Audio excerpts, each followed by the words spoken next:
O simples não é um desafio para o ego do homem. O difícil é um desafio. O impossível é um grande desafio. O tamanho do ego pode ser conhecido pelo desafio que alguém aceitou por sua ambição, pois ele é mensurável. No entanto, o simples não é atraente para o ego. O simples é a morte do ego.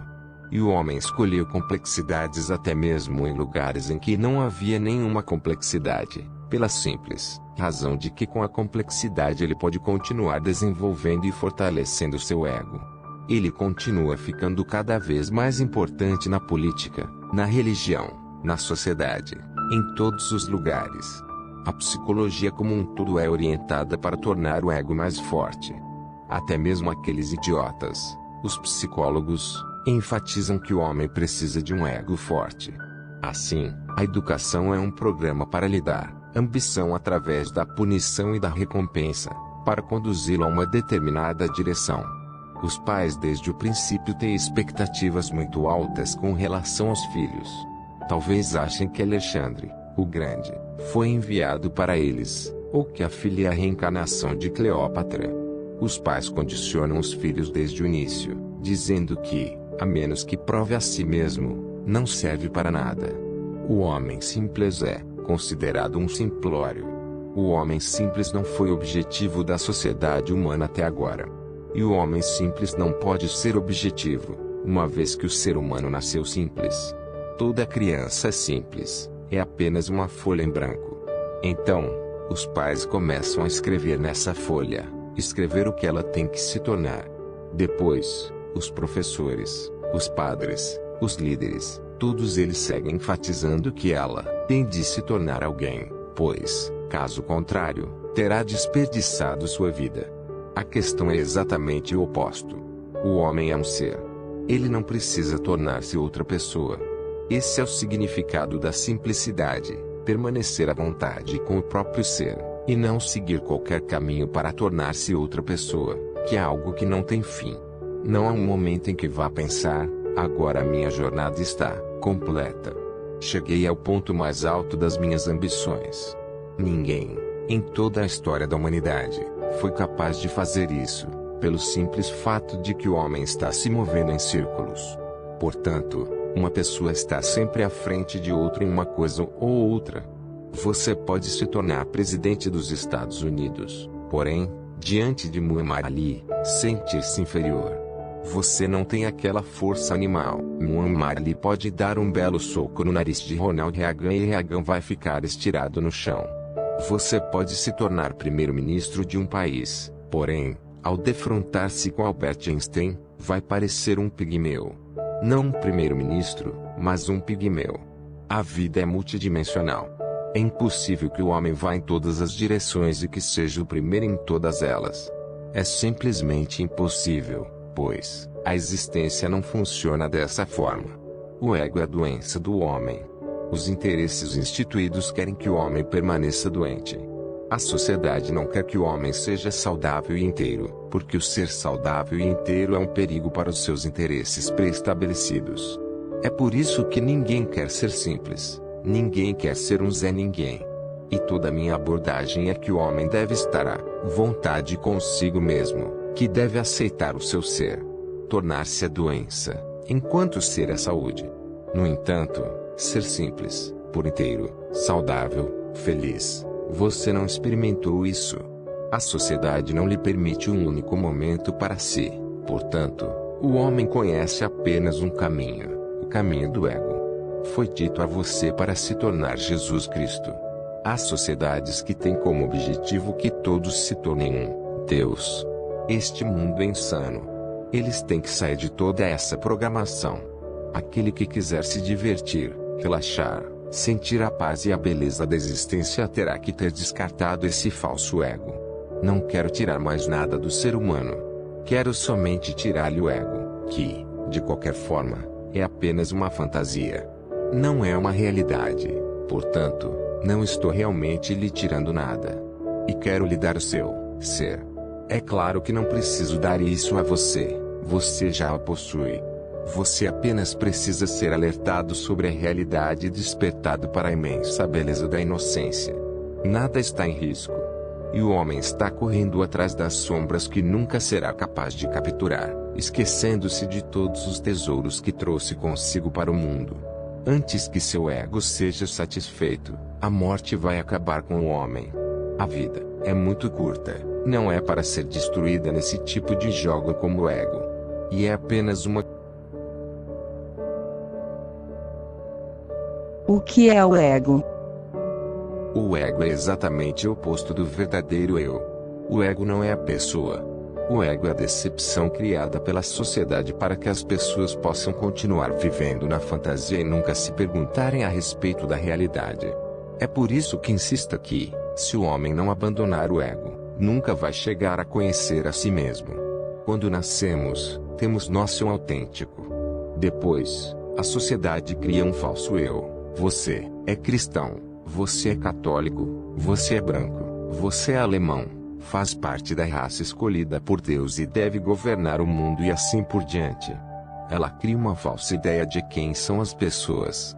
Ela lhes dá um nome e, em torno do nome, cria ambições, condicionamentos. E, pouco a pouco, uma vez que leva quase um terço da vida, a sociedade trabalha o ego dos indivíduos através da escola, da igreja, da faculdade. No momento em que volta da universidade para casa, você já esqueceu completamente o seu ser inocente. Você agora é um grande ego com uma medalha de ouro, é da primeira classe, está no topo da universidade. Agora está pronto para ir para o mundo. Esse ego tem todos os desejos, ambições, vontades para estar sempre no topo de tudo. O homem é explorado por esse ego. E isso nunca lhe permite, nem mesmo um vislumbre de seu eu autêntico, real, e sua vida está lá, em sua autenticidade. Portanto, esse ego produz apenas infelicidade, sofrimento, luta, frustração, loucura, suicídio, assassinato, todos os tipos de crime. A pessoa que busca a verdade tem de começar exatamente a partir desse ponto, descartar tudo o que lhe foi dito pela sociedade em relação a quem ela é. Com certeza, ela não é nada disso, pois ninguém pode saber quem o outro é, exceto ele próprio. Nem os pais, nem os professores, nem os padres. A não ser você mesmo, ninguém pode entrar na privacidade de seu ser. Logo, ninguém sabe nada sobre você, e o que quer que tenham dito a seu respeito está errado. Coloque isso de lado. Desmantele todo o ego. Ao destruir o ego você vai descobrir seu ser. E essa descoberta é a maior possível, porque dá início a uma peregrinação totalmente nova em direção à felicidade suprema, rumo à vida eterna. É possível optar pela frustração, pelo sofrimento, pela infelicidade e, então, continuar a alimentar o ego. Ou pode escolher a paz, o silêncio, a felicidade, mas, nesse caso, é preciso recuperar a criança não nasce com ego. O ego é ensinado pela sociedade, através da religião, através da cultura. Qualquer um já observou que os bebês não dizem, estou com fome. Se o nome do bebê é Bob, ele diz, Bob está com fome. Bob quer ir ao banheiro. Ele não tem a noção do que quer dizer eu. Ele indica a si mesmo na terceira pessoa. Bob é como as pessoas o chamam, então, ele também chama a si mesmo de Bob. Mas vai chegar o dia, à medida que ele cresce, em que vão começar a ensinar a Bob que isso não está certo. Bob é o nome que os outros usam para chamar você, e você tem que parar de chamar a si mesmo de Bob. Você é um indivíduo, você tem de aprender a chamar a si mesmo de eu. No dia em que Bob se torna eu, o bebê perde a realidade de ser e cai no poço abissal escuro de uma alucinação. Ao chamar a si mesmo de eu, passa a operar uma energia totalmente diferente. Agora, o eu quer crescer, quer se tornar grande, quer isso, quer aquilo. Quer subir cada vez mais no mundo das hierarquias. O eu quer um imperativo territorial maior. Se alguém tem um eu maior que o do outro, isso cria um complexo de inferioridade nesse outro. O homem faz todo o esforço para ser superior ao outro, mais santo do que o outro, maior do que o outro. Agora sua vida toda é dedicada a uma coisa estúpida que, em primeiro lugar, não existe. Ele está em um caminho de sonho. vai continuar a se mover, tornando seu eu maior, cada vez maior. E é isso que cria quase todos os seus problemas. Até mesmo Alexandre, o Grande, teve problemas enormes. O eu dentro dele queria ser o conquistador do mundo, e quase o conquistou. Digo quase por duas razões. Primeiro, na época dele não se conhecia metade do mundo, não se conhecia a América. Segundo, ele entrou na Índia, mas não conseguiu conquistar a Índia, e teve de voltar das fronteiras para trás. Ele não era muito velho, tinha apenas 33 anos. No entanto, nesses 33 anos ele simplesmente lutou, lutou e lutou. E ficou doente, entediado com luta, matança, assassinatos, sangue. Queria voltar para casa e descansar, e nem mesmo isso conseguiu. Não conseguiu chegar à sua casa em Atenas. Morreu na véspera do dia previsto para chegar lá, uma vez que Atenas estava a apenas 24 horas de distância. Mas toda a sua experiência de vida, que envolveu ficar mais rico, maior, cada vez mais poderoso e, depois, o fato de também sentir uma impotência absoluta, nem mesmo foi capaz de postergar sua morte por 24 horas. E tinha prometido a mãe que, depois que tivesse conquistado o mundo, ele voltaria e colocaria o mundo inteiro aos pés dela, como um presente. Nenhum filho tinha feito aquilo para nenhuma mãe antes, portanto, era algo absolutamente único que ele pretendia fazer. Porém, Alexandre sentiu-se impotente, cercado dos melhores médicos. Todos eles disseram: você não pode sobreviver essa jornada de 24 horas. Você vai morrer. É melhor descansar aqui, talvez haja uma chance. Mas não se mova. Não vemos muita chance nem mesmo com o descanso. Você está submergindo. Está chegando cada vez mais próximo, não da sua casa, mas da morte. Não da sua casa, mas do seu túmulo. E não podemos ajudar. Podemos curar doenças. Não podemos curar a morte. Isso não é doença. Você está quase como um cartucho gasto. Em 33 anos você gastou toda a sua energia vital para lutar contra essa nação, aquela nação. Desperdiçou sua vida.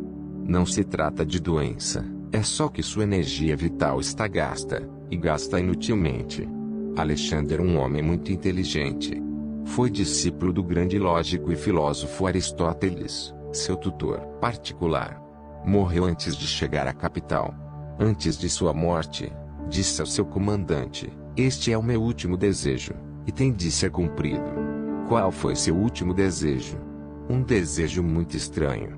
O desejo era o seguinte: quando carregarem meu caixão para o túmulo, vocês devem manter as minhas mãos penduradas do lado de fora do caixão, explicou Alexandre.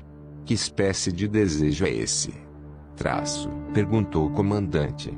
As mãos são sempre mantidas dentro do caixão. Ninguém nunca ouviu falar de um caixão sendo carregado até o túmulo com as mãos dependuradas para fora. Não tenho muito fôlego para explicar a você, mas, em suma, quero mostrar ao mundo que estou indo com as mãos vazias. Achei que estava ficando cada vez maior, cada vez mais rico, mas, na verdade, eu estava me tornando cada vez mais pobre.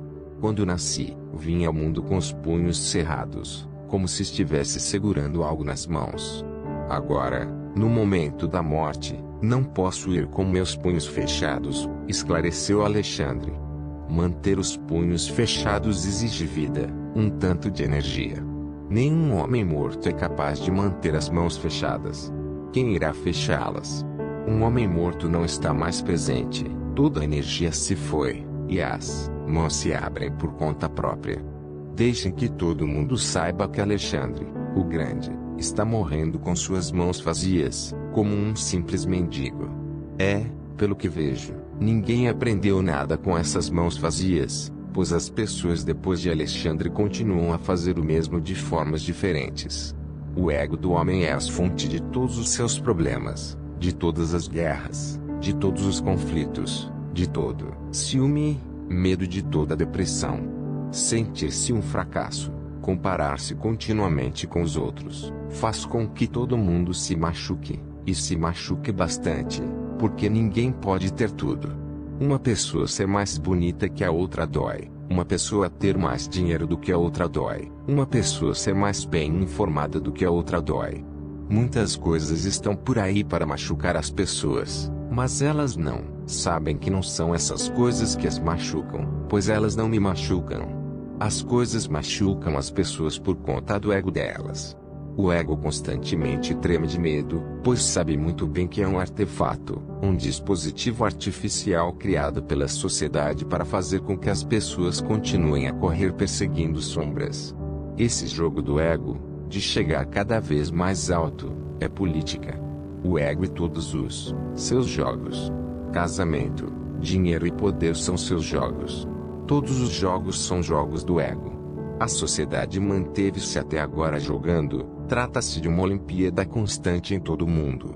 Todo mundo está lutando por seu caminho para o topo, e uns estão puxando as pernas dos outros para baixo, porque no pico do Everest não há espaço suficiente para todos. É uma competição predatória. E torna-se tão importante para o homem que ele se esquece completamente de que esse ego foi plantado nele pela sociedade, pelos professores. Do jardim de infância até a universidade, o que é que eles fazem? Reforçam o ego das pessoas. Cada vez mais diplomas são adicionados ao seu nome, e as pessoas começam a se sentir cada vez maiores. O ego é a maior mentira que as. No entanto, todos os interesses adquiridos são muito a favor dele, porque, se todo mundo se tornar consciente da ausência de ego, toda essa Olimpíada que acontece no planeta vai simplesmente chegar a um impasse. Ninguém vai querer escalar o Everest, pois todos vão se divertir estejam onde estiverem. Estarão satisfeitos. O ego mantém o homem na expectativa, amanhã, quando for bem-sucedido, ele vai ficar alegre. Hoje, é claro, ele tem de sofrer, tem de se sacrificar. Se quiser ser bem-sucedido amanhã, hoje tem de se sacrificar. Tem de merecer o sucesso, e para isso ele está fazendo vários tipos de contorcionismos. E é só uma questão de um pouco de tempo de sofrimento para que depois haja alegria. Mas esse amanhã nunca chega. Nunca chegou. Amanhã simplesmente significa aquilo que nunca chega. Ele adia a vida. É uma bela estratégia para manter as pessoas em sofrimento. O ego não pode ter contentamento no presente. Não pode existir no presente. Existe somente no futuro, no passado, naquilo que não é. O passado não é mais, o futuro ainda não é, ambos são existem. O ego só pode existir com o não existencial, pois ele próprio é inexistente. No presente, momento puro, o homem não vai encontrar nenhum ego em si, e sim uma alegria silenciosa, um nada silencioso e puro.